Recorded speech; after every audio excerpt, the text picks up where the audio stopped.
So Unit 7 is all about credit cards basically, but I'm also throwing in there what's called a charge account.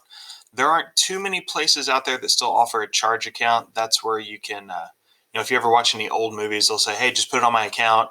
And basically, it's an agreement with the store that you're going to pay for it at a later date. Typically, stores would charge you some interest on that, just like a credit card would. Anymore, with the prevalence of credit cards, people can, or stores, I'm sorry, stores can just kind of offer their own credit card. I mean, I've got a credit card for Best Buy, I've got a Target card, just different things like that. So, in case you ever run into it, it's basically an in-store credit card. But they just do all the bookkeeping in the store. So we're going to focus more on credit cards, but just in case you run into it, it is a thing. It's out there. So what I'm going to try and just give you a little bit of knowledge today. The math on this is not going to be super hard. Um, what we're going to try and calculate is what's called the new balance on your credit card. So basically, I'm sure you guys have some sort of idea how credit cards work. A little piece of plastic, right? You can just take it in and buy things and swipe your card and walk out the store with it. But what happens is the credit card company keeps track of how much money you spend. At the end of the month, they calculate your new balance, right? They will account for any money you still owe them from the previous month. They will add on any new charges you make. They will account for any payments that you've made. And then if you have a balance left on your card, they calculate what's called the finance charge. Now, most credit cards charge you a percentage of what you still owe them, and then they tack that back on. So when I got my first credit card when I turned 18, I was a freshman over at SIU in Carbondale, and I was walking through the student center, and some guy said, hey, you want a free pizza? And I didn't have any money, so I'm like, yeah, sure, free pizza. So I signed up for a credit card. That's how I got my first one, because they were giving out coupons for free pizza in the student union. Um, I was very good when I first got my credit card about paying for every, like, as soon as I got my statement, I paid the full amount on my statement. Well, you get older, you start buying more expensive things, like, I don't know, a refrigerator. I can't pay for that in a month, so I had to make payments on my credit card. Well, every month the bank that I had the store that I had the credit card through would charge me a little bit of interest and add that to my balance that I still owed them.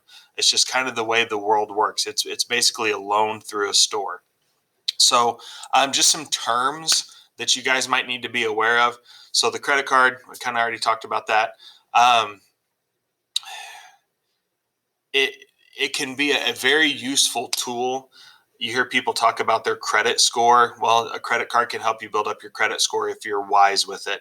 A lot of people, I've got family members that have gotten thousands of dollars in debt, tens of thousands of dollars in debt, because they didn't use their credit cards responsibly. I'm sure you've heard your parents talk about this. Just be careful. So we're going to be looking at the end of every month, and it's kind of fitting that this is being posted for February 1st. At the end of every month, I get a statement from my credit card company. I've only got one credit card now. I've kind of eventually gotten it down to where I just have one instead of all these different store cards. I will get a statement from my bank for that credit card showing all the transactions for January, any payments I made in January, and then finally the finance charge for January if I don't pay it all off. Okay, so what I want you guys to be able to do is to calculate the new balance moving into February in that scenario. Okay, so that's kind of how we're approaching this. We're going to say, okay, I just got my statement. I've got all these transactions. What's my new balance going into the new month? And the way we're going to do that, and we'll talk through this and then we'll do a couple of examples. So, for example, and I'm just going to kind of stick with the January, February thing because we're moving into February.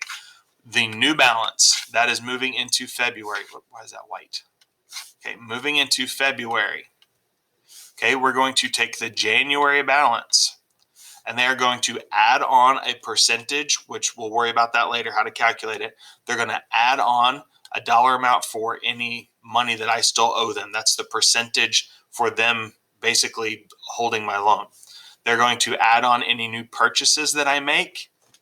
So if I go out and buy a pair of shoes or whatever, they're going to add that on to what I owe them. And then at the end of it, they're going to subtract off any payments that I made. So if I sent them $100 during the month of January, that would show up here being subtracted off of my January balance. So I owe less money coming into February. And then credits. This is happening more and more often. A lot of stores, when you return something, instead of them giving you cash back for your purchases, they will credit your account if you used your debit card or your credit card. Those are two different things, by the way. A debit card and a credit card are not the same thing. But instead of the store giving you actual physical money back for your purchase, they will credit your card. That means that they just put the money back on your card. So for what we're doing, it's almost like it's another payment. Okay, it's canceling out a purchase. So if I went and bought some, like a pair of shoes, I don't know why a pair of shoes is stuck in my head, but I go buy a new pair of shoes for my daughter. They get them home, they don't fit. I return them. They're going to credit my account the purchase price that I put on my card. So basically, it's going to cancel itself out. But each one of those will show up on the statement, right? That'll show up the purchase, and then there'll be a section for credits, and that will be credited back off. But it's still keeping track of the purchases by listing it. Okay, math-wise, here's what you need to get out of this. We are going to be adding everything on except for payments and credits. I'm about to sneeze.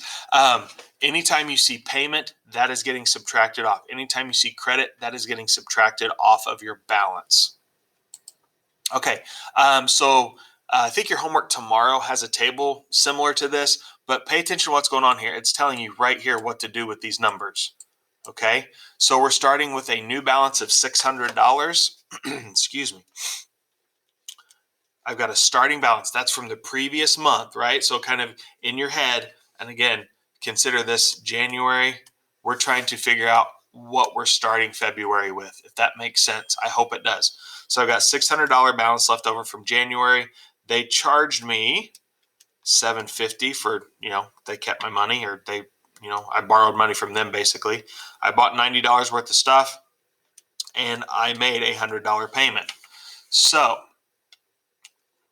my new balance is $597.50.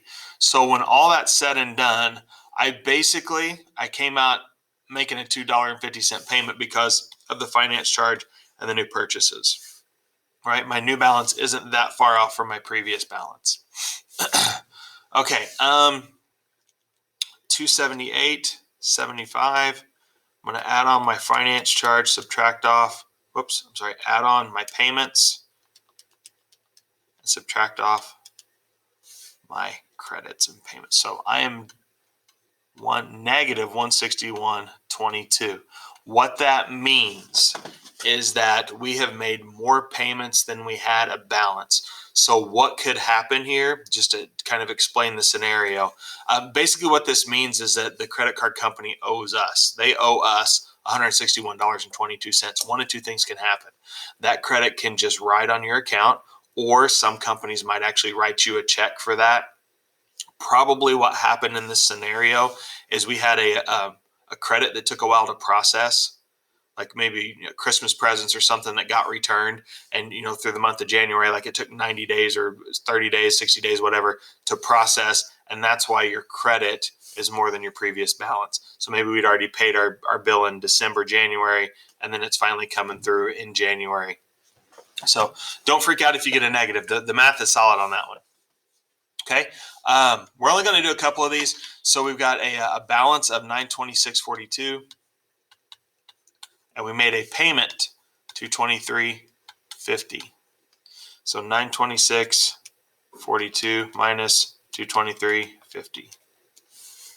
Our new balance going into the new month is $702.92.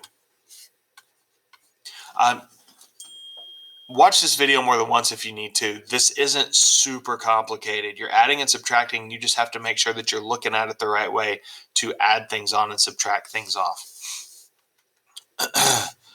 Okay, so this guy had a balance of $1329.64, and he charged, so he bought more stuff. He is adding to this. Okay, so $1329.64, and he's adding another 528.44 to it. This guy needs to get himself under control. 1858.08. Okay. Make sure you're adding and subtracting the right things. If you need to, go back to this right here. That's what you're looking at. You're adding certain things and you're subtracting certain things.